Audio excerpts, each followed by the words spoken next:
আসসালামু আলাইকুম। ড্রাইভারদের অধিকার আদায়ের লক্ষ্যে কিছু কথা আজকে বলবো। সবাই একটু মনোযোগ দিয়ে শুনে যাবেন। সবার জন্য শোনাটা দরকার। আমাদের সিস্টেমটা পাল্টাতে হবে।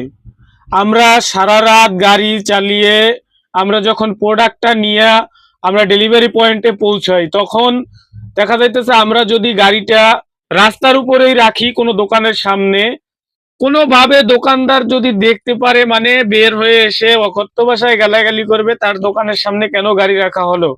গাড়ি কিন্তু আমরা রাস্তার উপরে রাখতেছি, তারপরও আমরা এখানে আমাদের বকাবকি করতেছে, আমাদের এখানে হয়রানির শিকার করতেছে। আমাদের প্রত্যেকটা পয়েন্টে দেখেন আমরা কোথাও দাঁড়াইয়া যে একটা প্রসাব করব, একটা জায়গায় দাঁড়াইয়া যদি আমরা প্রসাব করতে যাই, সেখানেও আমাদের ছিনতাইকারীর আতঙ্ক, বিভিন্ন আতঙ্কের ভিতরে পড়তে হয়। আমাদের এই সিস্টেমটাকে পাল্টাতে হবে।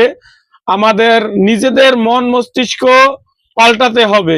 একটা গাড়ি যখন আপনার জেলায় প্রোডাক্ট নিয়ে ঢুকতেছে, তার মানে আপনার নিত্য প্রয়োজনীয় প্রোডাক্ট নিয়ে ওই গাড়িটা ঢুকতেছে। ওই গাড়িটার পর্যাপ্ত নিরাপত্তা দেয়া আপনার এলাকার মানুষদের দায়িত্ব।